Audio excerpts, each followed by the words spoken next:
ኦኬ ቀጥይ። ኔትወርክ መሰለኝ አይሰማም። አውሪስ እየተሰማ አይደለም። አሁን ትሰሚያለሽ? እኔ በጣም ነው የምወድክ፣ በጣም ነው የማከብርክ። ቴንክ ዩ እናመሰግናለን። አመሰግናለሁ እና እንድትረዳኝ ይፈልጋል እና ደግሞ ወደ ክርስትናው ያምጣሽ ማለት ይወድሃለሁ ሲል በቃ ማለት እንድትረዳኝ ይፈልጋለሁ እኮ። እኔም በጣም ተረዳውሽ። ጌታ ይርዳሽ፣ ወደ ክርስትናው ያምጣሽ ማለት ደግሞ በቃ ድነትን እንድታገኝ ይርዳሽ። አፈቅርሃለሁ በጣም እናመስ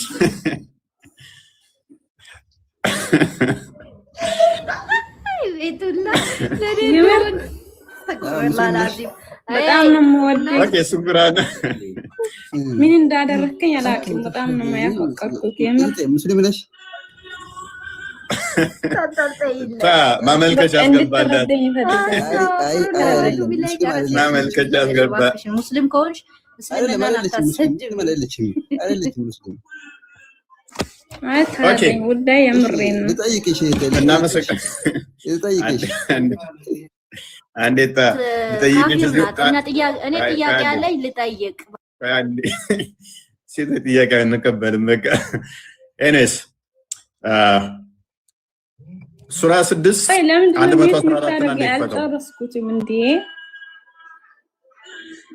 ሁለተኛ ጥያቄ ነው። የምርሽን ነው የምራችንን ነው። በቃ እናመሰግናለን በሚለው በህብረት ተቀብለን ወይ አንዴ እሺ ምን ላይ እቺ ጋር ሄታለችና እህት ሙስሊም ነሽ? ዞር አድርገው። ቆይ አንዴ ፕሊስ፣ ቆይ ዞር አድርገው፣ ፊት ለፊት አድርገው። እንትና ናስር ፊት ለፊት አድርገው። 6:114 ላይ 114 ያ አንብበው እስቲ። አሁን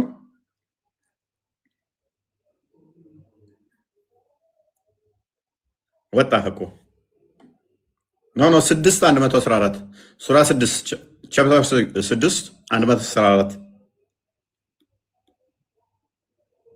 ያ አያ 114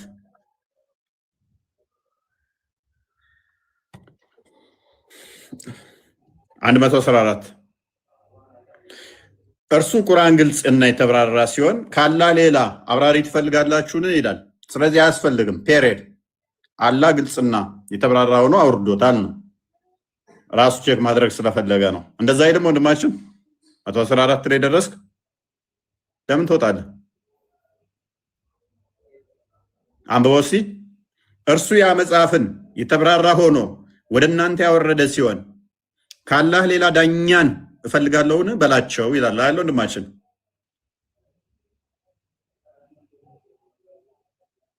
አብዲ ሚዩት ነው። ማይክን አብዲ ናስር ከልሃለሁ። እስኪ ክፈት ማይክን አንሳው።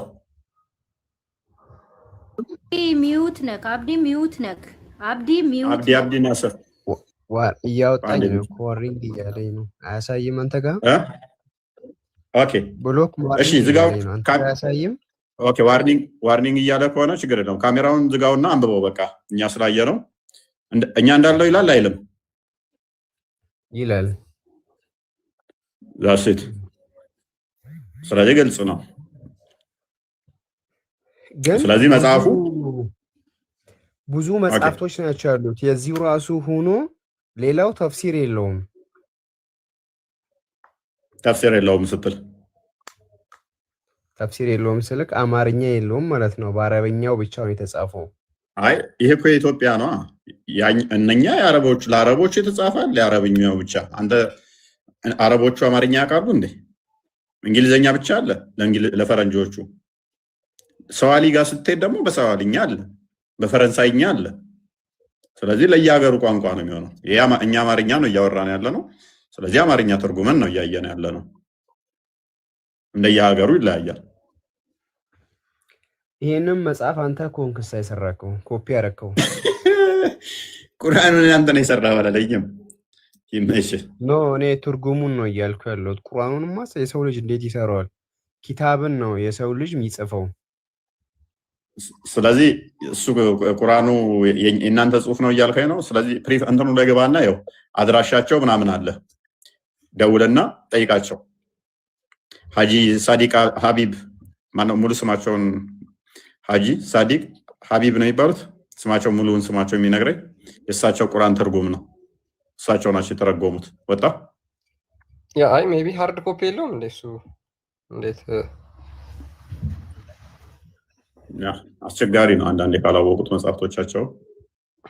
አሁን ቅድም ፒዲኤፉ ያንተ ሌላ ነው አለኝ። ካወረደው በኋላ ደግሞ አሁን ደግሞ ተመሳሳይ ሲሆን ማለሽ መጠየቅ እችላለሁ? ቀጥይሽ ልጠይቅህ። ቀጥይ። ጥያቄ አለኝ። ቀጥይ። አይቻልም? እናንተ መጠየቅ ብቻ ነው ወይንስ እኛ መጠየቅ አንችልም? ቀጥያለሽ ነው። ሴት ልጅ በእስልምና ጎዶሎ ናት ብለሃል። አንድ አዳምጠኝ። እኔ እኮ እያወራሁኝ ነው እኮ ነው። አይሰማም? ይሰማለሽ? እያወራሁኝ እኮ ነው።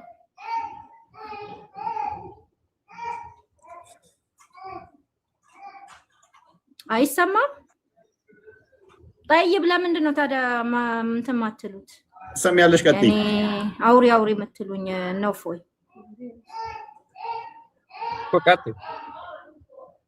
ቀጥይ እኮ አልኩሽ።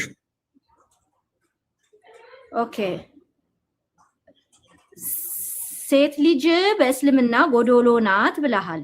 ስለዚህ እኛ ደግሞ ጎዶሎ እንዳልሆንን አላሁ ስብሓነሁ ወተዓላ ቁርአናችን ላይ ሱረት መርየም አለይሂ ሰላምን ስንት ጊዜ ነው የጠቀሳት? ስንት ቦታ? እስቲ አንተ ከመጽሐፍ ቅዱስክ አንድ ቦታ ላይ የማርያምን የተጠቀሰበት ቦታ አምጣልኝ። ኦኬ ቶሎ በል እሺ። ለሴት ልጅ ምን ያህል ክብር እንዳለው እስልምናና ቁርአን ማለት ነው። ስለዚህ ማስረጃ የምፈልገው ከመጽሐፍ ቅዱስ አንድ ቦታ የተጠቀሰ ቦታ አምጣልኝ። እሺ ማርያምን ጨርሻለሁ። ይሄ እናመሰግናለን። በደንብ አስተውይ። በቁርአን ውስጥ ከመርየም ውጪ አንድ የሴት ስም ማምጣት አትችይም አንቺ። እኔ ግን በቃኝ እስክትይ ድረስ መሪ የሆኑ ነቢያቶች የሆኑ አገልጋይ የሆኑ አዛዥ የሆኑ ዳኛ የሆኑ ፈራጅ የሆኑ ሴቶችን ከመጽሐፍ ቅዱስ ሰጥሻለሁ። አንቺ ግን አንድ ከቁርአን መስጠታችም መርየምን ጠይቃኛል። ሌላ ጊዜው ሉቃስ ወንጌል ምዕራፍ 1 ቁጥር 26 ጀምሮ አንዴ ክፈትልኝ ክርስቲያን ላይ ፎይ። ከዛ በፊት ምን ብላ ነበር መሰለ? እኛ ጎዶሎ እንዳልሆነን አላህ መርየምን ጠቅሷል አለችን። which means ሙሐመድን ቀጥታ ነው የጠለዘችው ማለት ነው እህታችን። ያ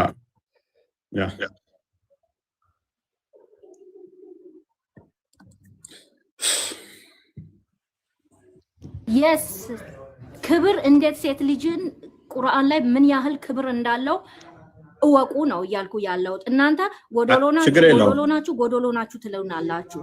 ምክንያቱም የእናንተ መጽሐፍ ቅዱስ ነው ሴትን ጎዶሎ ያደረገው ሀፍሳ እንጂ ወላሂ እኛ አልሐምዱሊላህ እንደ እስልምና ሴትን የሚያከብር የለም። አዳምጫ ካላዳመጥሽ እንዴት ይሆናል? አዎ ያከብርሻል። የሚያከብርሽ እንዴት ነው? ሱራ 4:34 ላይ በመምታት ወንዱ እንዲመታሽ ከወንዱ አሳንሶ ስለፈጠረሽ።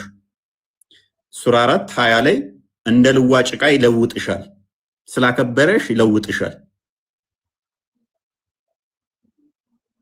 ስላከበረሽ እስከ 4 ያገባብሽና ባሪያ ይደረብብሻል። ሱራ 4:3 ሱራ 22:6 ሱራ 7:29-30 ፈልገው ስለኔ አይደለም ስለ ራስህ ነው። እንዳከበረሽ እየነገርኩሽ ነው። ስለ ራሴ ግን ስለ ማርያም ስለጠየቅሽኝ በመጽሐፍ ቅዱስ ተጠቅሳለች ወይ ከሆነ ከዳዊት ወገን ለሆነ ዮሴፍ ለሚባል ሰው ወደ ታጨች ወደ አንዲት ድንግል ከእግዚአብሔር ዘንድ ተላከ፣ የድንግሊቱም ስም ማርያም ነበረ። እስቲ ማርያም ሚል ከመጽሐፋችሁ አንጡ አለች። ማርያም ትጠቅሳለች ወይ በመጽሐፋችሁ አለች። በሚገባ መልአኩም ወደ እርሷ ገብቶ ደስ ይበልሽ ጸጋ የሞላብሽ ሆይ ጌታ ከአንቺ ጋር ነው፣ አንቺ ከሴቶች መካከል የተባረክሽ ነሽ አላት።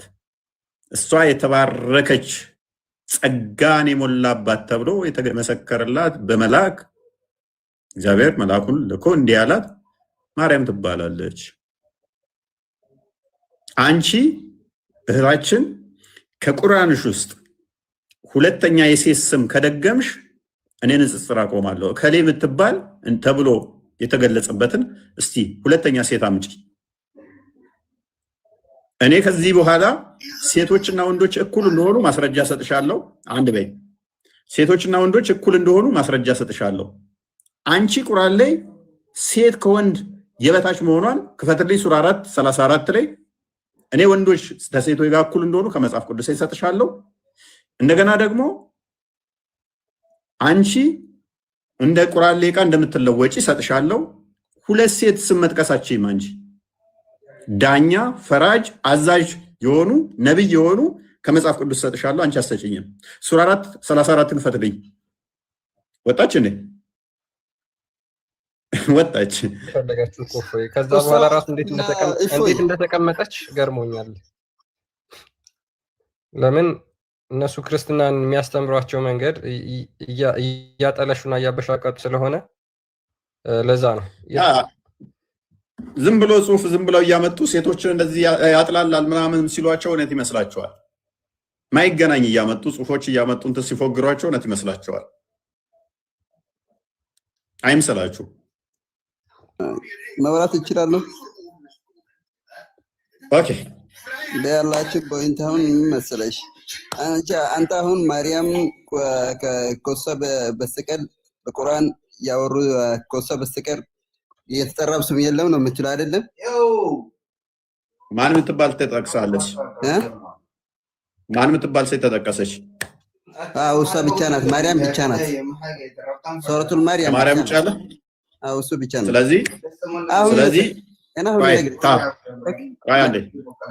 ስለዚህ በእናንተው ስታንዳርድ መሰረት ሴትን ስላከበራት ማርያም ተጠቅሳለች አላችሁ አይደለም? ያንን ነገር ሄነሱ አዳምጥ።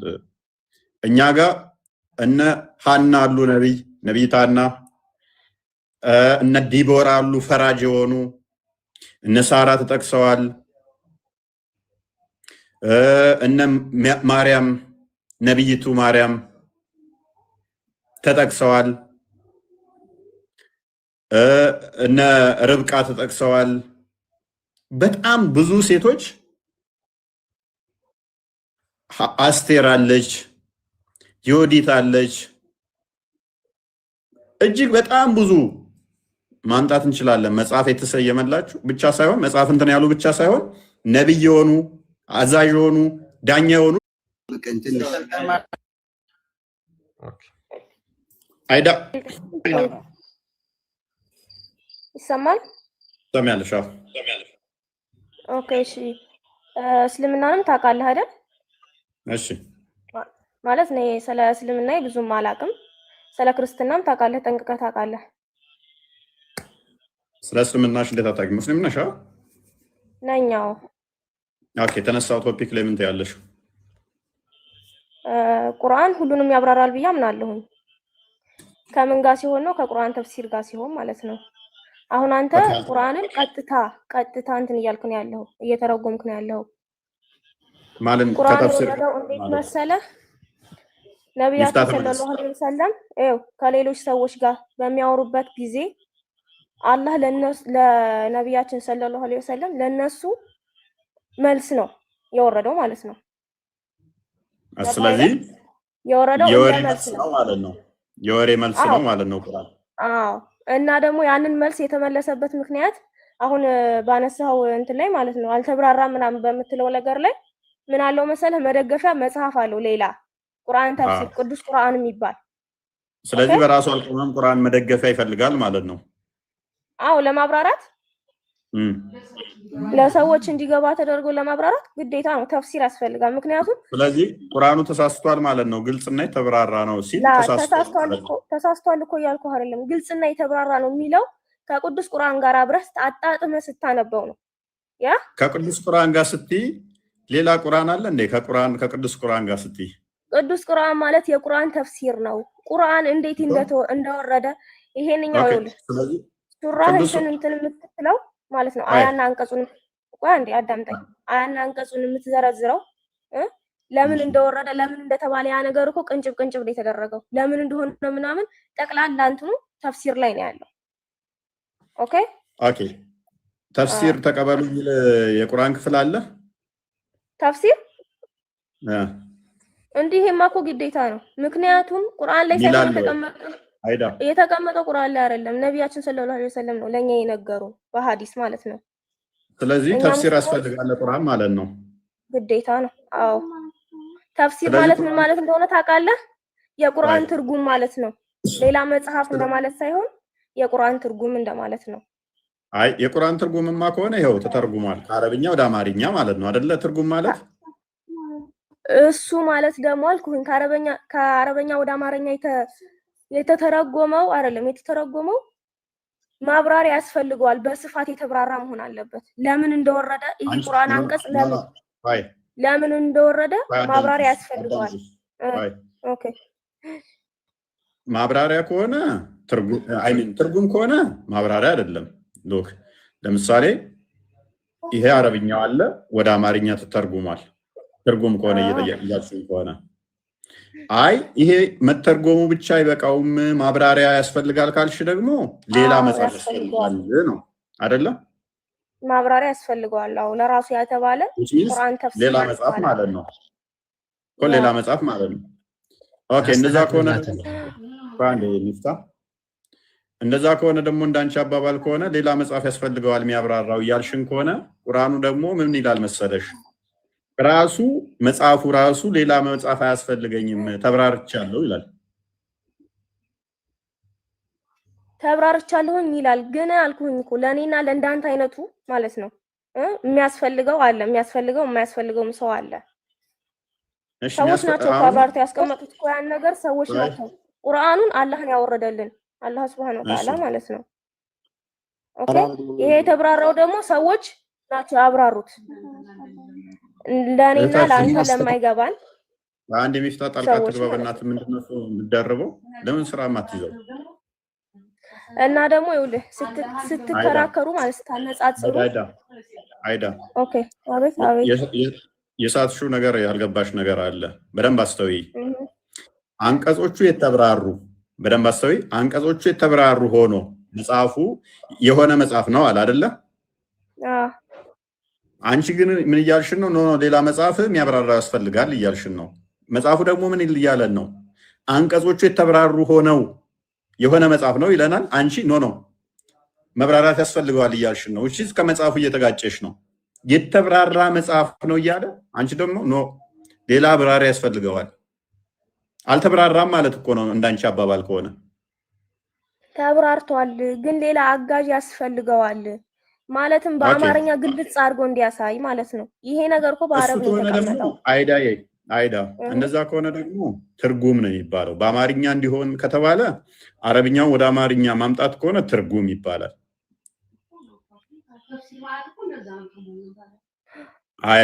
ተፍሲር ማለት እንደዛ አይደለም። እንደዛማ ከሆነ ተፍሲር ማለት ትርጉም ከሆነ ተስማማዋችሁ። ይሄው በአማርኛ ተፈስሯል። ሰፋ አድርጎ የተቀመጠውን አንተ አታነበውም? ተፍሲር ብለህ አውርድ።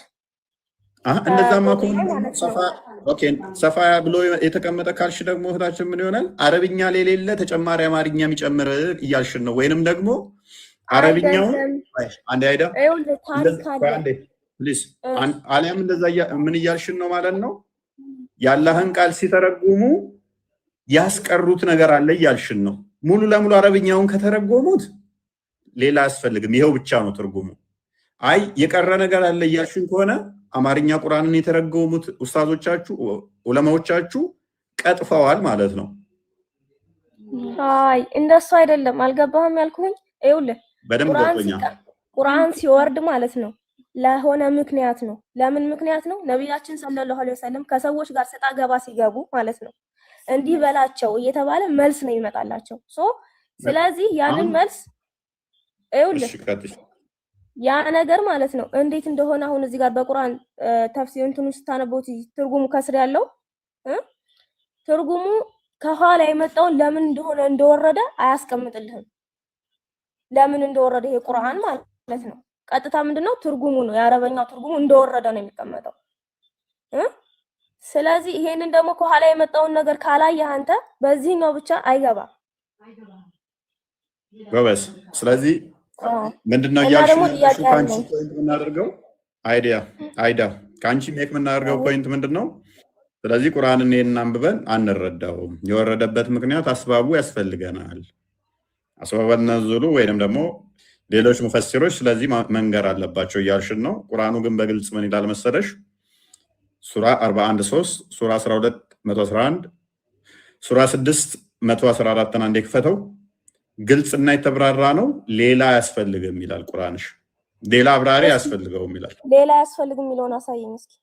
ሌላ አያስፈልግም የሚለውን አሳየኝ። ግልጽና የተብራራ ነው። ስለዚህ ግልጽና የተብራራ ከሆነ ሌላ አብራሪ አያስፈልገውም ማለት ነው። አልተብራራውም ቢል ኖሮ ለምን እንደወረደ እኮ ነው ከኋላ ያለውን ወቅት ታሪኩን ያልኩት። እሺ እርሱ ያ መጽሐፉን የተብራራ ሆኖ ወደ እናንተው ያወረደ ሲሆን ካላህ ሌላ ዳኛ ፈልጋለሁን በላቸው ይላል አይደለ? መጽሐፉ ምን ሆኖ ነው የወረደው ይላል እህታችን። የተብራራ ኦኬ። አንቺ ግን ስለ መጽሐፉ ሌላ የሚያብራራልኝ ዳኛ ያስፈልገኛል እያልሽ ነው እኮ። ዳኛ ያስፈልገኛል ሳይሆን ታሪክ አልኩኝ እኮ። ከኋላ ያለው ታሪክ ለምን ቁርአኑ እንደወረደ ታሪክ እኮ ነው እኮ። ስለ መጽሐፉ የቀረ ነገር አለ ወይ? የቀረ ነገር አይደለም። ቁርአኑ ግልጽና የተብራራው ነው፣ ሌላ አያስፈልግም ዳኛ እያለ ባለበት ላይ አንቺ ምን እያልሽን ነው? ሌላ ሰንበዲ ያብራራውን ያስፈልገናል እያልሽን ነው። ቁርአኑ ደግሞ ሌላ ትፈልጋላችሁ ወይ? ግልጽ ሆኖ ተበራርቶ ወርዶ እያለን አሽቀጤ ከኋላ ታሪክ ያስፈልገዋል እኮ አልኩኝ። አሁን ይሄ ወረደላችሁ፣ አሁን ሌላ ታሪክ ሊኖረው ይችላል። እኔ በግልጽ አላቀውም አልኩኝ። ተፍሲር ግን አንቺ ነሽ አልሽው። አይዳ አይምሮሽ ተፍሲር ላይ ስላለ አስባበል ነዙል የሚባል ነገር አይምሮሽ ውስጥ አለ አይደል? ለእያንዳንዱ አያ አስባብ አለ የወረደበት። ለምሳሌ አቡላብ ታሪክ ሲወርድ ሱረቱ መሰድ ማለት ነው፣ አጎታቸው ሰርቧቸው ከዛ በሳቸው ምክንያት የወረደ ነው። ሱረቱ ከውሰር ሲወርድ ደግሞ ዘር የለህም ሲባል ዘሩ የተቆረጠ አይምን ለአምላክ ሰዋ ስገድ ዘሩ ቆራጣ ነው ያለ እሱ ዘሩ የተቆረጠ ነው የሚል ቁርአን ወረደ። 3 አያ አላት። ሱረቱ ከውሰር ደግሞ አይምን ሱረቱ መሰድ ሙሐመድ ሰፋ ተራራ ላይ ወጣና እናንተ ሰሃባዎች እኔ ግልጽ አስፈራሪ ነኝ ሲላቸው አቡላብ ሄደና አንተ ጥፋ ለዚህ ነው እንደምጠራና አለው። ከዛ ምክንያት የአቡላብ እጆች ጠፉ፣ ከሰሩ። ሚስቱም እጆች እሱም እንጨት ተሸካሚ ስትሆን ሚስቱም ገሃነም ይገባሉ። ስለዚህ የወረደበት በዚህ ምክንያት ይሄን ተብለሽ ተነግረሻል አይደለ? ጎበዝ ነህ ለካ። ይሄ በደንብ አስተውይ። ይሄ አሁን አይምሮሽ ውስጥ አንቺ ምን ስላለ ነው? አስባብ የሚባለው ነገር ስላለ ነው። ይሄ ምክንያት ማለት ነው። አስባብ የሚባል ነገር ራሱ ቁርአን አያውቀው እህታችን። አስባብ የሚባለውን አንቺ አስቀድመሽ ስላወቅሽ ጭንቅላሹ ስላያሽ በዚህ ምክንያት ነው የወረደው ተብለሽ ስለተነገርሽ እንጂ ቁርአን ራሱ አስባብ ያስፈልገዋል አላለም። ኦኬ፣ እንደዚህ ካወቅ ታዲያ ለምን አታወራም ከሌላ ሰው ጋር? ማለት እኔ አላውቅም ብያለሁኝ። እንደዚህ እያወራሽ እኮ ነው። ከሌሎችም እኮ እያወራሽ ከኔ ጋር አይደለም። አሁን እዚህ ጋር የመጡት ሁሉንም እያየሁ ነው። የኋላሽም እኮ እያወሩ እኮ ነው። ባዘር ካለ ለምሳሌ ማውራች አዳምጠኝ። ከመክፈትህ ቆይታ ከመክፈትህ ጀምሮ እያየሁ ነው። አንድ ማዋቂ ሰው አልመጣም። አንተ አረተ ያትሳደቢ ሙስሊሞች እንዳለ ምንም አያውቁም እያልሻቸው ነው። ሙስሊሞች ምንም አያውቁም እያልሽ እየሰደብሻቸው አይደለም። እንደዛ አይደለም ያልኩኝ። አልሄድክም ሁሱ ጋርም ስትሄድ አንድ ቀን በቃ እና ደግሞ ኢየሱስ አምላክ ነኝ ያለበትን ቦታ አሳየኝ። እሺ ጥያቄ አለኝ። ኢየሱስ እኔ አምላክ ነኝ እኔን ተከተሉ ያለበትን ቦታ አሳየኝ። ከእናንተ እኔ አምላክ ነኝ ተከታይኝ ብለሽ ትከታይኛለሽ? እከተልሃለሁ። አሳየኝ። እኔ አምላክ ነኝ ቀጥተኛ አማርኛ። እናንተ ክርስቲያኖች እኔ አምላክ ነኝ ተከተሉ ያለበትን ቀጥተኛ አማርኛውን አንቺ አይዳኔን ተከታይኝ አምላክ ነኝ ብለሽ ትከታይኛለሽ? አንተማ አይደለህም እንዴ? አንተ እንዴ ብዬ ሰው እኮ ነህ።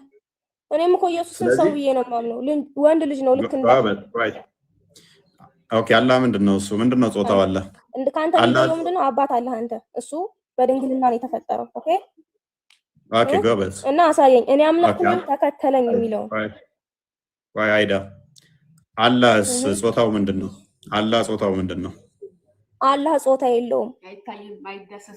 ኦኬ ያለው አላህ አይበላም አይጠጣም። ቅድም ደግሞ ይኸውልህ አርሽ ላይ ነው ያለው። በምኑ ነው አርሽ ላይ ያለው? በምኑ ነው እኛ በምኑ ነው ብለን አንጠይቅም። ምክንያቱም ቁርአን ላይ ተቀምጦ ነው። እጅ አለው የለውም? እጅ የለውም። خلاص ሰው እኮ አይደለም እያልኩ እጅ የለውም። ጎበዝ ሰው አይደለም። አንዴ ሱረቱ ፋድን ክፈትልኝ 75ኛው ነው። እጅ የለውም። ቆይ አዳም ማቅሰዋት በልታ ቃለች። እሷ አምላኳን በደቂቃ ውስጥ እንዴት እየካደችው እንደሆነ በደንብ አሳይተናት አርሽ ላይ ነው ብላናለች። 7ኛ ሰማይ ላይ መጀመሪያ ተሳየኝ። ይሄንን ክፍል አንብቢ እስቲ። ኢየሱስ እኔ አምላክ ነኝ የሚለው ያሳየኝ። አላህ እጅ የለውም ብለሻል። ኢብሊስን በሁለት እጆቼ ፈጠርኩ ሲል ኢብሊስ ወይ በሁለት እጆቼ ለፈጠርኩ ከመስገድ ምን ከለከለህ የሚለው አላህ በምኑ ነው የፈጠረው? እጅ ማለት እኮ እንደሱ አይደለም። የሱ እንደ እጅ አይደለም። የሱ እጅ ማለት ነው። እኔ ግን አይን አለኝ ይላል፣ አያችኋለሁ ይላል። እንደግሩ ነው። እኔ አይን አለኝ አያችኋለሁ ይላል። እንደ ሰው እጅ አይደለም። እኔ እንደማን እጅ ነው? እንደ ዝንጀሮ የሚሆን ምን አገባኝ እኔ። እጅ አለ የለውም? እሺ ሃይ አለ የለውም? አንተ እኔ ጠየቅኩን። እሺ መልስልኝ መጀመሪያ። እጅ አለ የለውም? አለ ቆይ ተረጋጊ፣ መልስልሻለሁ። አለ እጅ አለ የለውም? አላቅም ስለሱ። ስለዚህ አምላክሽ እጅ ይኑራ ይኑራ አታውቂም። እንደሱ ያለ እውቀት የለኝም ብያለሁ እኮ ሲጀመር። ጎበዝ።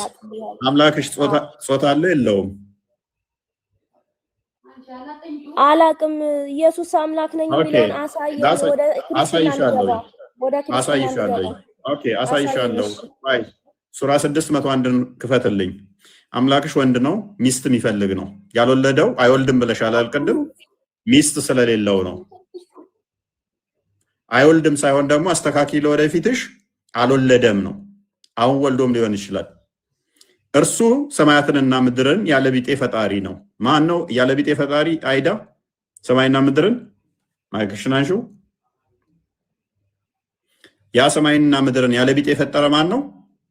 አላህ። ኦኬ ለእርሱ ሚስት የሌለችው ሲሆን እንዴት ልጅ ለእርሱ ይኖረዋል ይላል። አላህ ምን የሌለው ሲሆን ምን የለውም ነው የሚለን? በአረበኛ ንገርልኝ። ጠይባ ከዚህ የዚህን ውጣ እንደሌለው ስለሚያውቅ ጎበዝ። አሳይሻለሁ የረጭሻ መርዝ ስላለች ነው። አሁን ከኋላ የምታወራሽ ማዘርሽም ቆይ ከኋላ የምታወሯት አታወዛግቧት፣ ተቀበሉና ሞግቱኝ ወይንም። ስለዚህ አምላክሽ ሚስት የፈለገው አሁን በዘመኑ ከፍቷል። ተመሳሳይ ጾታ ያላቸው ባልና ሚስት ስለሆኑ አይዳ ቆይ አንተ እረዳሻለሁ። ተመሳሳይ ጾታ ያላቸው ባልና ሚስት እየሆኑ ስላስቸገሩ አላህ ሴት ሆኖ ሴት ነው ፈልጎ ነው ወይንስ ወንድ ስለሆነ ነው ሚስት ስለሌለኝ ልጅ የለኝም ያለው? የምጠይቅህ መልስልኝ። እኔ አልፈልግም እሱን እኮ አልኩኝ። እመልስልሻለሁ ምክንያቱም የተፋሻ መርዝ ስለነበረች ነው። እሱን መልስልኝ። ስለዚህ እዚህ ላይ አታውቂም? እኔ እሱን አላውቅም እኮ ብያለሁ። ይሄን ታውቂያለሽ? አታውቂም? አንተ አላውቅም። ጎበዝ። ስለዚህ አምላክሽ ሰለፌት ሰለው እንዳረጋ የሌለው ሚስት ስለሌለው ነው። እናመሰግናለን። ሚስት አዳምጪ፣ በደንብ አዳምጪ። ቆይ አሁን ፓኒክ አታድርጊ። ቆይ አዳምጪ። ወንድ ምናምን ብለሽ ስለ ጮሽ ነው። በደንብ መርዝሽን ተፍተሽ ከስር ላሉትም እቺ መርዝ ለሌሎቹ ትምህርት ስለምትሆን ነው። ስለዚህ ጭንቅላት የሌለው አካል ነው የምታመልኩት። ሶሪ ጭንቅላት አለው የሚል አንድ ጥቅስ የለም በቁርአን ውስጥ አሳይተናል። አምላካቸው ጭንቅላት የለውም። በሚያሳዝን ሁኔታ ጭንቅላት አልባ እግር እያመለኩ ያ እግር ያለው አካል ደግሞ ጭንቅላት አለው። አይዳ አለው። የጠየቁን መልስልኝ።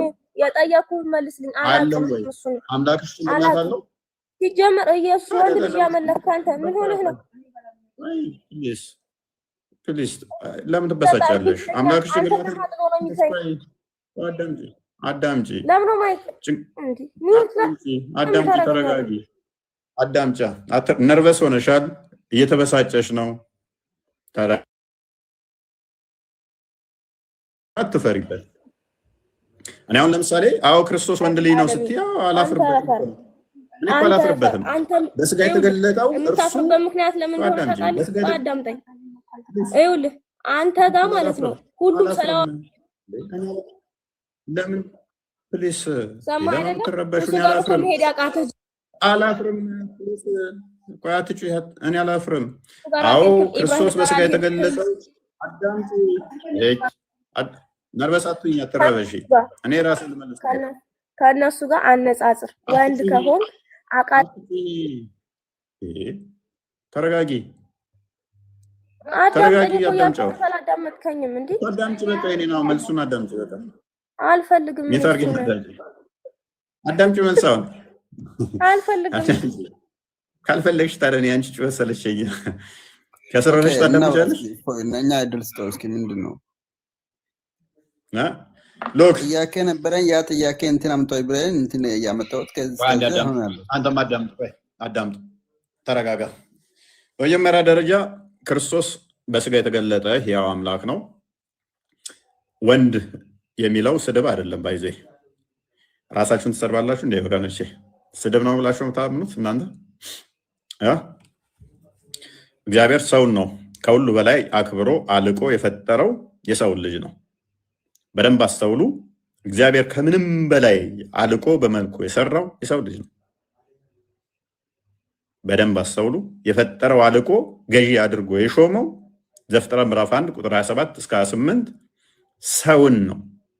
ምንም ፍጡር በሰው ክብር አይተካከልም፣ አይስተካከልም።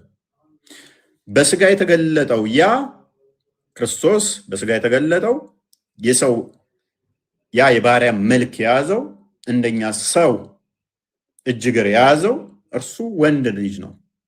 በስጋ ተገልጧል። እርሱ የመለኮት ሙላት በውስጡ ያለው በስጋ የተገለጠው እነሆ ድንግል ትጸንሳለች ወንድ ልጅም ትወልዳለች ተብሎ ትንቢት የተነገረለት በያዕቆብ ላይ ገዢ የሆነው ግዛቱም የማያልፍ የሆነው እርሱ ክርስቶስ የማርያም ልጅ አዎ የባሪያውን መልክ ይዟል። የባሪያው መልክ አንዱ ወንድ ነው። ገዢ ነው። ኃያል አምላክ ነው።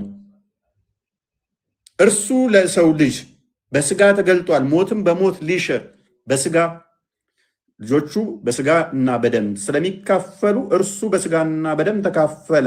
በሞት ላይ የሞትን ስልጣን ለመሻር ይኸውም ዲያብሎስን ነው። ዕብራውያን ምዕራፍ 2 ቁጥር 15 ላይ የዚች አላህ በየቀኑ ወደ ቅርቢቱ አርሽ ይመጣል። ሰማይ ይመጣል። ቅርቢቱ ሰማይ ማለት 7 ሰማዮች አሉ። አላህ ከአርሽ በላይ ነው፣ አርሽ ላይ ተብሎ ይታመናል። ቅርቢቱ ሰማይ ውስጥ በየቀኑ ፍጥረት ውስጥ ይገባል። ስለዚህ ፍጡር ምን ያደርገዋል? ኢንኮምፓስ ያደርገዋል። ስለዚህ ቅርቢቱ ሰማይ ውስጥ በገባ ቁጥር ወደ ፍጥረት ውስጥ እየገባ ነው። እኛ ከሰማይም እንልቃለን፣ ከሰማይም ኃያል ነን፣ ከሰማይም በላይ የከበርን ነን።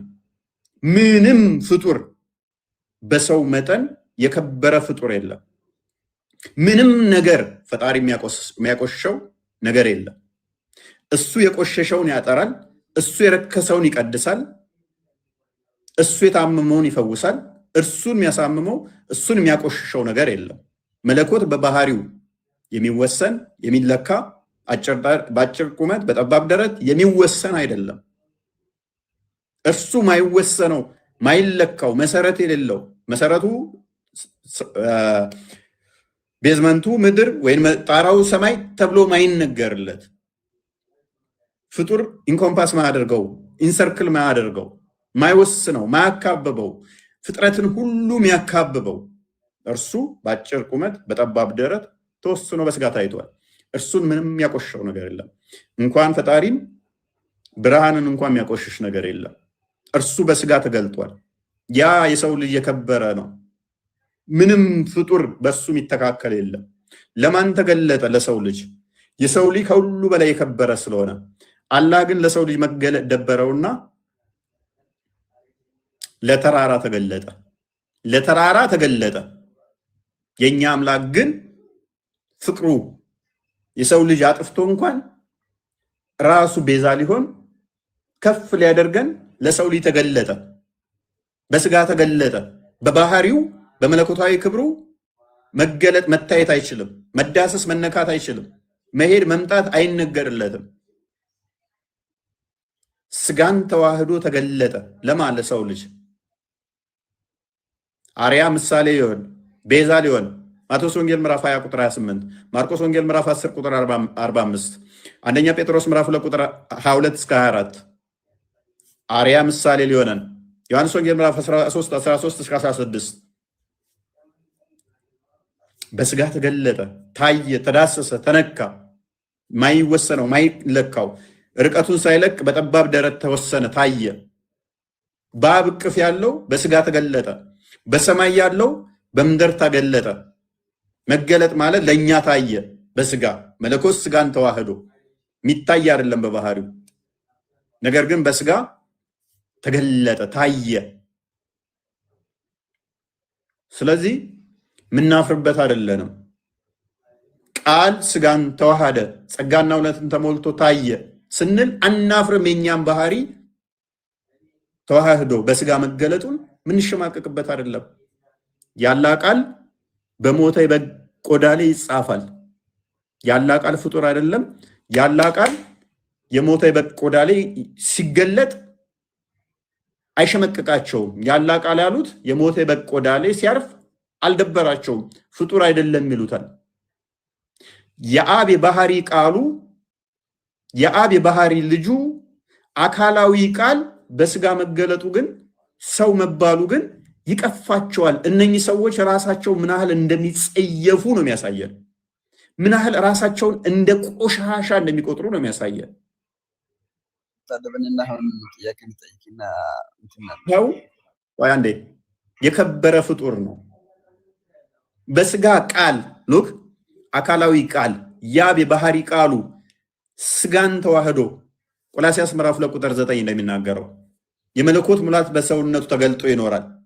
በስጋ መገለጡ የአብ የባህሪ ቃሉ በስጋ መገለጡ ቀፈፋቸው። ያላህ ቃል ግን ወረቀት ላይ ሲሰፍር በእጃቸው ሲነኩት ማይታየው ያላህ ቃል ወረቀት ላይ አርፎ ሲነኩት ፍጡር አይደለም ሲሉት አይቀፋቸውም። አላህ በየቀኑ ወደ ቅርቢቱ ሰማይ ይመጣል ይሄዳል ሲሉ አይቀፋቸውም፣ የተገደበ ስለሆነ። ማይንድ ሴታቸው ምን ያህል የወረደ እንደሆነ። ስለዚህ በማስተዋል ብንንቀሳቀስ ጥሩ ነው። በእርግጥ አላህ ወንድ ነው። ያ በመለኮታዊ ክብሩ አላህ በስጋ ሳይገለጥ በመገለጥ ሳይሆን በባህሪው ፍጡር ባህሪን ገንዘብ እንዳደረገ በያን አልተልቢስ 7ኛው ሙጀለድ ፔጅ 290 ላይ ኢብኑ ተይሚያ ሸይኹል ኢስላም ስለ አላህ ሲናገር አላህን ወጣት ፍሪዛም ሆኖ በአረንጓዴ ቦታ ላይ አይቼዋለሁ ይላል። ወጣት አላህን ወጣት ፍሪዛም ሆኖ ፂም አልባ ሆኖ በአረንጓዴ ቦታ ላይ ቆሞ አይቼዋለሁ ይላል። ፂም አልባ የሆነ ፍሪዛም የሆነ ለወንድ ነው የሚነገረው እንጂ ለሴት አይደለም። ወጣት ተተባለ አንድ አካል፣ ፂም አልባ ከተባለ አንዴ ክፈትልኝ ክርስቲያን በያን አልተልቢስ 7ኛው ሙጀለድ አሳያለሁ። እኛ ስላልንና ጠይቀን እንሄደው መጀመሪያ ግን አንዴ። ስለዚህ አንደኛ አላህ እጅግር ካለው ጣት ካለው የሚወሰን ነው።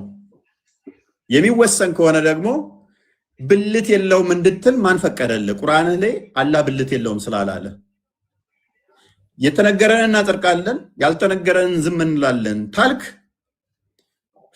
ወይኔ ሴት ብልት አለው ወይኔ ወንድ ብልት አለው ወይን ሁለቱንም አለው ወይንም ስልብ ነው ከሁለት አንዱ ነው የሚሆነው። አንዴ ቀጥታ አንብብ ቢጤ የለኝም እያለ አንብብ።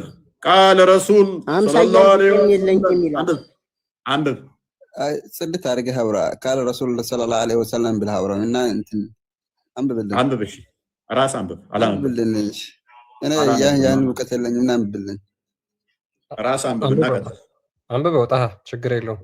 ሐሳቡ ስለሆነ የምፈልገው በዛ አልፋ አይደለም። እኔ ጥያቄ ነበረኝና ያ ጥያቄ እንትን ጣሃ አንዴ ለተወራ ነገር መረጃ ስለሚያስፈልግ እኛ ደግሞ መረጃ ብላችሁ ጠይቃችሁናል። ስለዚህ መረጃውን አወጥተናል እና ያ ጥያቄ ልመልስ። ነብያችን ሰለላሁ ዐለይሂ ወሰለም ወደ ሰማይ የመጣው ተናምጠልኝ ብለህ አልነበርክም? አንብብ። ኦኬ ወደ ሰማይ ሲሄድ አይቱ ያየው ወንድ ልጅ ነው ያየው ማለት ነው። አላህ ሙሐመድ አይደለም ነግርህና ያ ሶራ አምጠልኝ አላልከኝም? ይሄን ቀጥል። መጀመሪያ እዚህ ላይ ይሄን አንብብ። አላህ ምን እንደሆነ አንብብና ቀጥል። እንደዚህ አይነት አምላክ አናመልክም።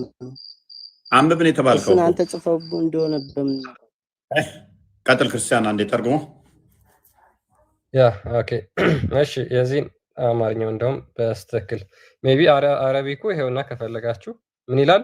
የአላህ መልእክተኛ እንዲህ ብለዋል። የአላህ መልእክተኛ ሰለላሁ ዐለይሂ ወሰለም እንዲህ ብለዋል። ጌታዬን በወጣት መልክ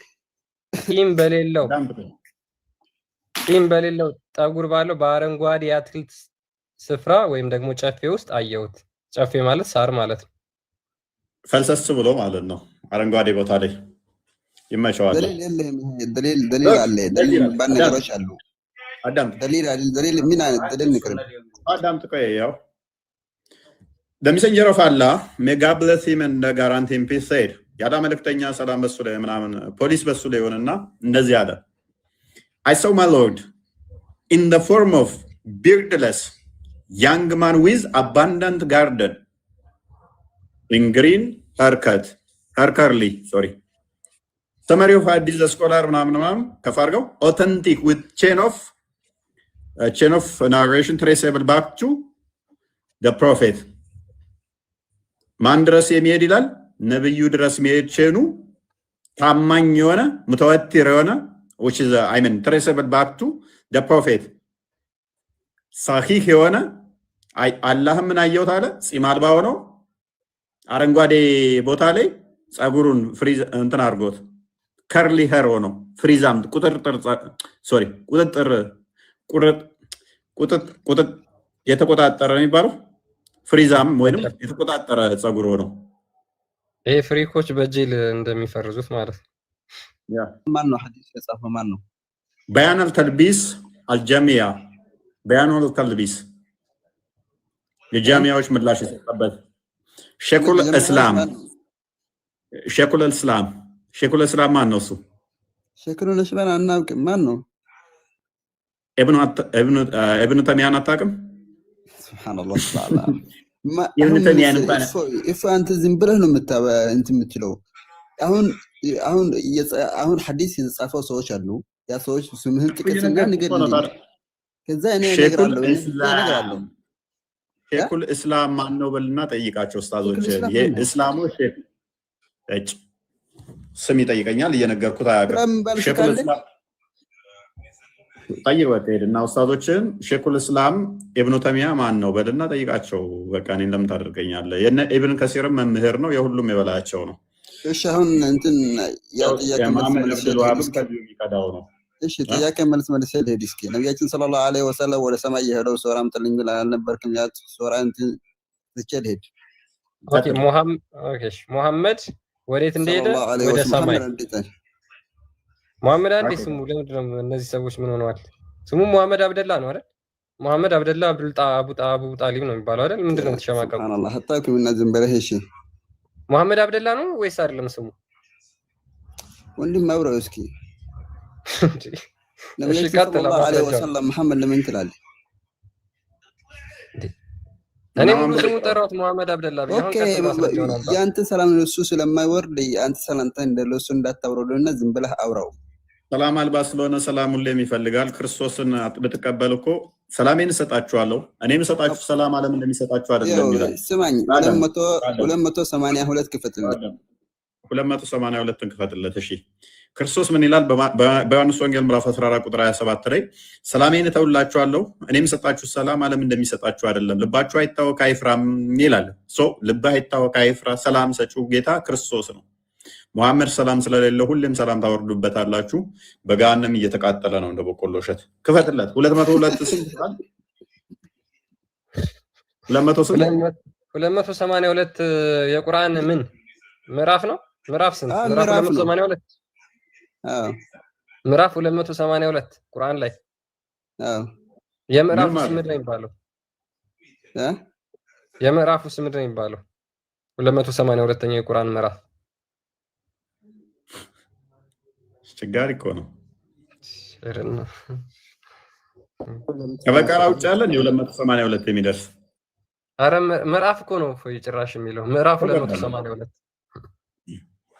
አሁን እኔ ልመልስ። ቅድም ቁርአን የተብራራ ነው የሚለው አሁን እኮ ነው ግን ክርስቲያን፣ ምክንያቱም የሙሐመድን ቁርአን ዞ ሊሆን ይችላል። አሁን 114 ምዕራፍ ነው ያለው።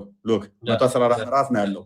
እሱ ግን 282 ካለ እነኛ የጠፉትንም እሱ ጋር ሊኖር ይችላል። እነኛ ሁሉ ቁርአኖች የጠፉት ቁርአኖች የተካተሉ ሱረቱል ኢስራቅ ሳይሆን ኢስራ 282 ይሁንና እሺ፣ እዛ 282 ነው። ከዛ 282 አያ 282 አለው ኢስራ። እሺ፣ እዛ ላይ ምን ይላል? መሐመድ አይደለ? መሐመድ ወደ ሰማይ ይሄዳል። ኦኬ፣ ስንተኛው አንቀጽ? 282 111 ነው የሚያልቀው። ግራ ገባን እኮ የሰው ይሄ እናንታችሁ የሰራችሁ ነው። ጎግል ላይ ሸርጥ አድርገው እስኪ። ጎግል ላይ ያመጣሃል። ጎግልን ጠይቀው። ጎግል ላይ ፈልገህ ነው። ጎግልን ጠይቀው። 282 ነገርኩህ እኮ 282 ያለው እኔ አንተ ስትል ክፈት እስቲ። እሺ ጠብቅ።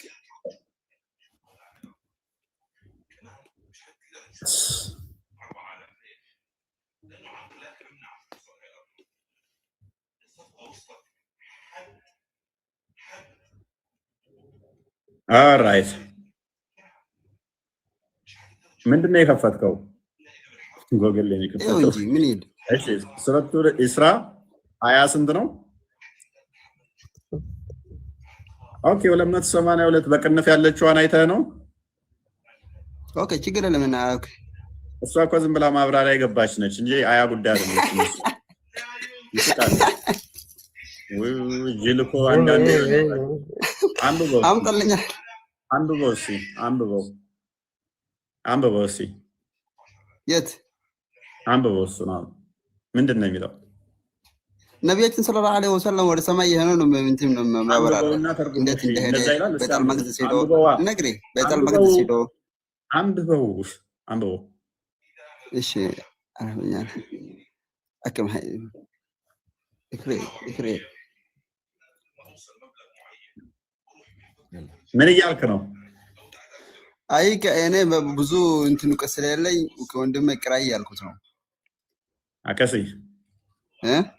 ከኒፍካ ሚያቀራው ምን ከኒፍ እንጂ ምን ነው ብትለው ስጣው። ኦኬ ጠብቅ ትንሽ ና እንብላ። ተባረከ ይሁን ጀማ። በቃ ሰብሰብ ብላችሁ ነው ረመዳን እየተከታተላችሁኝ ያላችሁት በየቦታው? ኧረ አይደለም፣ አልሐምዱሊላህ ረመዳን እያፈጠረን ነው እንጂ አንተ ሰብሰብ አድርገን ምን እናያለን? ኧረ ተው፣ በየቦታው ሁሌም ስገቡ በየሰብሰብ ብላችሁ አንተ እንትና ጋር አትሄድም? እውቀት ካለ ቆይ ይነበበኝ ኢብራሂም ጋር ነህ ላስ እዚህ ወላሂ ኢብራሂም አሁን ለሱ ደውዬ እንትን እልሃለሁ። ኢብራሂም ጋር ሄድ አንተ ትሻላለህ ከሱ። እሱ ብልቱ የተቀጠቀጠበት የሚለውን አሳስቦት ሁሌም ከሱ ውጭ እውቀት የለውም። እሱም ተመቶበታል፣ እዚህ ፈርጥጦ ሄዷል። አሁን እሷን ክፍል አሁን ያንብብልህ። ረመንትን እንደ ፈራሽ ያቅ ነው ወጥቆሽ አንብቦ ምኑ ላንብብል? አንብበው። እሺ አላነባለ እንደ ልጁ አይ ልጁ እንትን ነው እና እንትን ይዟል እና ሰረት እያደረገ ነው እና አንብበው። እኮ አንብበው እስኪ ያመጣኸው ነው ምንድነው? ወደ አማርኛ ወይ ወደ ሌላ ቋንቋ ወደ እንግሊዘኛ ቀይረው። እሺ ወደ እንግሊዘኛ እና አንብብልኝ። እሺ እውቀት አለህ አይደለም?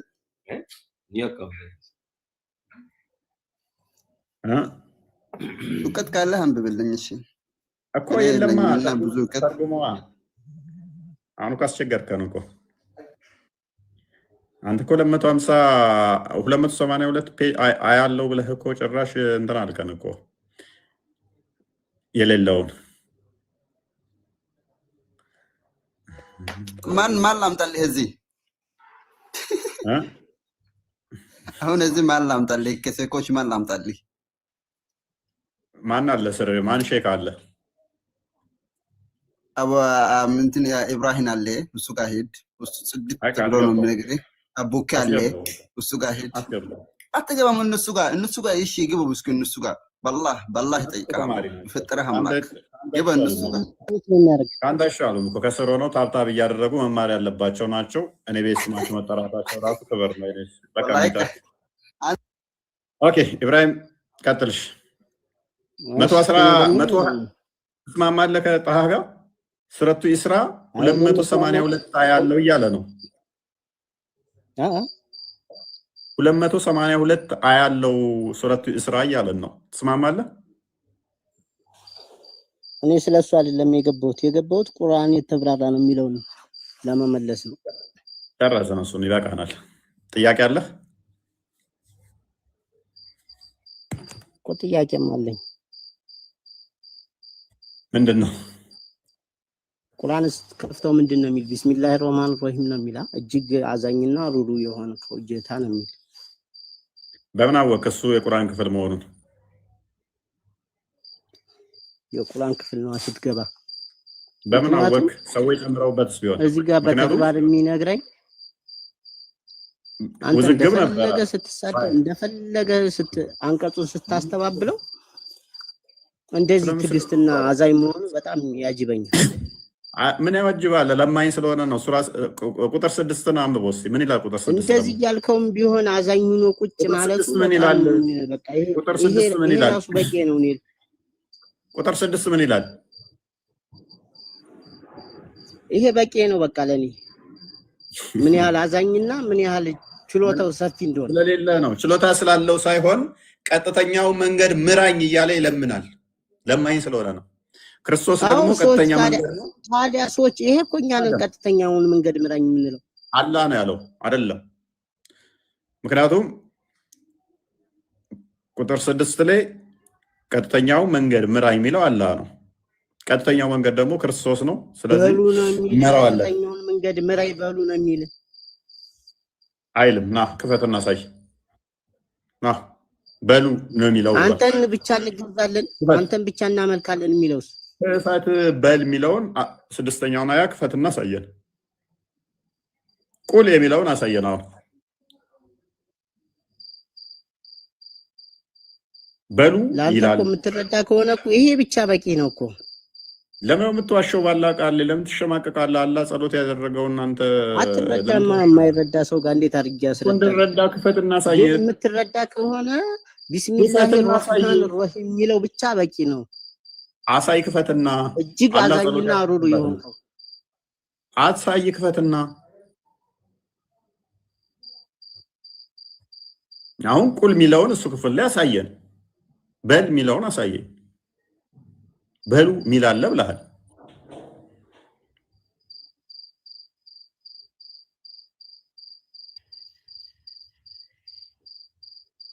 በሉ ስላለ ብቻ ነው የምታምነው? ታዲያ በሉ ባላለበት ላይ በሉ ይላል። አንተ ታምናለህ? እንደው ቢኖርስ ታምናለህ? ለምን የተብራራና ግልጽ የሆነ ቁርአን ላይ የሌለውን አንተ ለምን ትጨምርበታለህ? ማይለውን ማብራሪያውን እኮ በግልጽ አሳየህ እኮ። አይ እጅግ አዛኝ በቃ ተረት ነው በቃ ሁሌ መጨረሻ ላይ በቃ ባይልስ እና ዛሬ ይበቃችኋል እናንተ ሰዎች። ይብቃን ወይ ደህና አደሩ ሁላችሁም።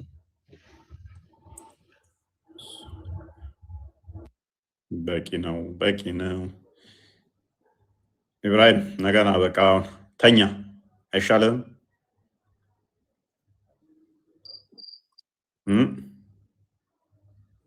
ነገ እንገናኝ። እሺ ግን አላህ ይዘናል። ቀጥተኛው መንገድ ይምራ። አንተ ምን ነው ሱራ የጠቀስከው? ሱረቱ ፈቲሃ ቁጥር 6 ላይ ቀጥተኛው መንገድ ምራ የሚለው አላህ ነው። ሱራ 34 24 ላይ ደግሞ በል እኛ ወይንም በተሳሳተ መንገድ ውስጥ ነን ይላል። አላህ ከመሐመድ ጋር ስላላወቀው መንገዱን። ሱራ 15 ከ39 ጀምረ ደግሞ ኢብሊስ ደግሞ በቀጥተኛ መንገድ ላይ እንደሚቆምባችሁ፣ እንደሚያጠማችሁ፣ እንደሚያሳስታችሁ መንገዱ ላይ እንደሚቆም ኢብሊስ ተናግሯል። ሱራ 1971 ላይ ደግሞ ሁላችሁም ወራጅ እንጂ አንዳችሁም አትቀሩም ይላል። ስለዚህ አስቀድሞ አላህ ቀጥተኛው መንገድ ምራኝ ብሎ ጸልዮት አደረገ ራሱ አላህ። 34 24 ላይ ደግሞ እኛ ወይንም በእናንተ በተሳሳተ መንገድ ላይ ነን ብሎ ደግሞ ግልጽ መሳሳት ውስጥ ሊሆን እንደሚችል ራሱ አላህ ከመሐመድ ጋር ተናገረ። ኢብሊስ ደግሞ እዛ ቀጥተኛ መንገድ ላይ እንደሚቆም ተናገረ። በዚህም ምክንያት መጨረሻችሁ የነው አለ ሱራ 1971 ላይ ሁላችሁም ወራጅ እንጂ አንዳችሁም አትቀሩም መውረዳችሁ የተረጋገጠ ነው አለ። ሁልሽም ወራጅ ከሆንሽ ወዴት? ወደ ገሃነም። አንድሽም አትቀሪ ከሆነ ወራጅ የምትሆኑት ደግሞ ቀጥተኛ መንገድ ላይ ስላልሆናችሁ ስለጠመማችሁ ወደ ገሃነም ገቢ ትሆናላችሁ ማለት ነው። ትንቢተ ኤርምያስ ምዕራፍ 6 ቁጥር 16 ላይ እነሆ በመንገድ ላይ ቁሙ፣ ቀጥተኛው መንገድ ጠይቁ፣ እውነት ወዴት እንዳለች እወቁ፣ በእርሷም ላይ ሂዱ፣ ለነፍሳችሁ ረፍት ታገኛላችሁ፣ አብዛኞቹ አንሄድባትም አሉ ይላል። ስለዚህ ቀጥተኛዋ መንገድ ፈልገ ማግኘትና በእሷ መሄድ ለነፍስ ረፍት እንድታገኝ ያደርግሃል። ዮሐንስ ወንጌል ምዕራፍ 14 ቁጥር 6 ላይ እውነት፣ ሕይወት፣ መንገድ እኔ ነኝ አለን ክርስቶስ። የሚያምንብኝ ቢሞት እንኳን ሕያው ይሆናል፣ ሕያው የሆነ ለዘላለም አይሞትም ማለት ነው። ዮሐንስ ወንጌል ምዕራፍ 11 ቁጥር 25 ላይ። ስለዚህ እውነት፣ ሕይወት፣ መንገድ እኛ አውቀናል፣ አግኝተናል። አላህ ደግሞ ራሱ ቀጥተኛው መንገድ ነው ይላል። ሙሐመድንም ደግሞ ምን ይለዋል? ወይን እናንተ ወይን እኛ ተሳስተናል በል ይለዋል። በዚህም ምክንያት ገሃነም እንደምንገቡ ደግሞ ቁርአኑ ይናገራል። ስለዚህ አላህ የሚባል አካል የለም። ሙሐመድ ግን ገሃነም ነው። እናንተን ግን እግዚአብሔር ይርዳችሁ ጸሎቴ ነው።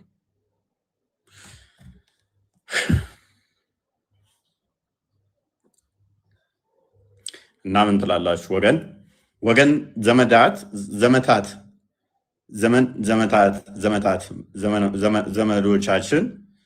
ዘመዶቻችን ምን ትላላችሁ? ቢበቃንስ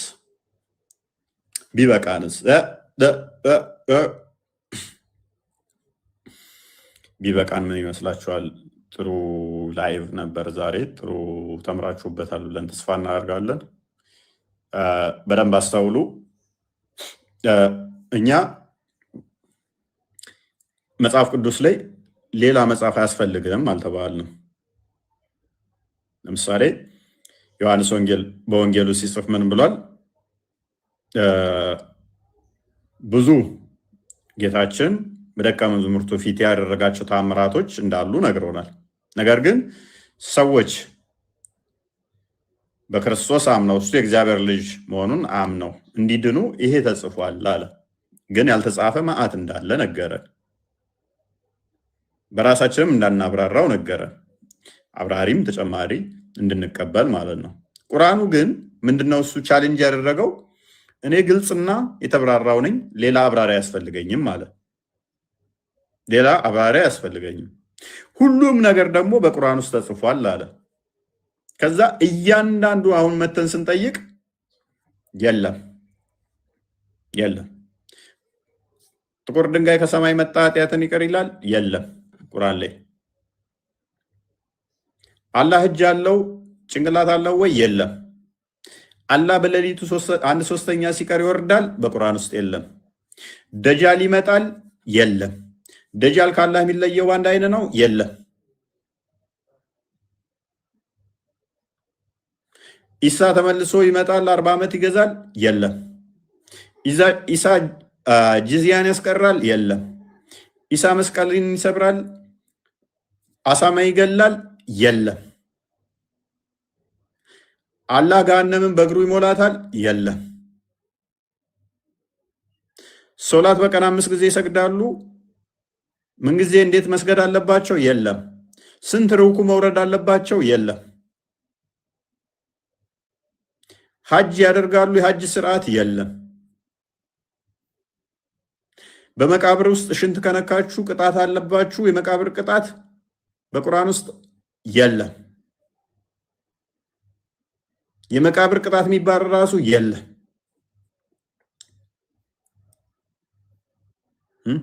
መሐመድ ራሱ የት ነው ምንድነው እንዲቴል የለም። መቼ የለም አይታወቅም። ቁርአን ራሱ መቼ እንደወረደ ስንት ምዕራፍ አለው ቁርአን አይታወቅም። የቁርአን ክፍል ውስጥ የተጠቀሱ አካላት ለምሳሌ አቡላብ ምንድነው ማን ነው? አንድ ምዕራፍ ሙሉ የለም አይታወቅም ምን እንደሆነ አይታወቅም። ስለዚህ እጅግ በቃ ለሁሉ መልስ አለው ቢሉም ስለዚህ መልሶቻቸው ከማን የሚቀሩት? አሁን ሙሐመድ ከሞተ ከ1400 ምናምን ዓመት በኋላ የተነሱ መጽሐፍ ይጽፋሉ። ከዛ ላይ በአረብኛ ስለተጻፈ ይኸው ሐዲስ ብለው ያመጡልሃል። ብድግ ይልና ትናንትና ነብያችን እንደዚህ ብሏል ከሙሐመድ ከኑሪ ኑሪ ከኢብራሂም ኢብራሂም ከሚፍታ እንደሰማው ብሎ ሐዲስ ይጽፋል። ነገሩ ሰማው ብሎ በቃ ቁጭ ብሎ ከሚጽፈው መጽሐፍ ብድግትልና ከአበበ እንደሰማሁት አበበ ከጫላ እንደሰማው ጫላ ከገብረመድህን እንደሰማው ገብረመድህን ደግሞ ከሀፍቶም እንደሰማው ሀፍቶም ደግሞ ካየለ እንደሰማው እንዲህ ተብሏል ብለህ መጽሐፍ ትጽፋለህ። ከዛ እነኚህ ይመጡና ሐዲስ ብለው ያን ያነቡልሃል። ነብዩ ከሞተ ኢብን ከሲር ለምሳሌ ነብዩ ከሞተ ከ700 ዓመት በኋላ የመጣ ነው። ከከሌ ከሌ ሰማ ብሎ መጽሐፍ ይጽፍላል። ሐዲስ ይባላል። ከዛ ቡሃሪ ነብዩ ከሞተ ከ200 ዓመት በኋላ የመጣ ነው። ሰሂህ ሙስሊም፣ አቡ ዳውድ፣ ናሳይ እነኚህ ኦልሞስት ከ300 ዓመት በኋላ ማለት ነው። የቅርቦቹ የሚባሉት እነኚህ ናቸው። ግን በጊዜውም እነኚህም የሉም መጽሐፍቶቹ የሉም። ከዛ በኋላ የተጻፉ ናቸው እነኚህ ከከሌ ከሌ ሰማ ከከሌ ከሌ ሰማ ብለው ማለት ነው። ቁጭ ትልና ለከሌ ነገረኝ ለከሌ ደግሞ ከሌ ነው የነገረው ብለህ መጽሐፍ ትጽፋለህ። እነኚህም ደግሞ ለዘመኑ አልመጥን ሲሉ ሼክ አልባኒ ተነሳ በ1950 ወይንም 31 አካባቢ ነው የሞተው። 1931 ማለት የዛሬ ኦልሞስት የዛሬ 80 ዓመት 70 ዓመት አካባቢ ነው። ከ1400 ዓመት በፊት የነበረውን ያይና ነብዩ እንደዚህ እንደዚህ አድርጓል።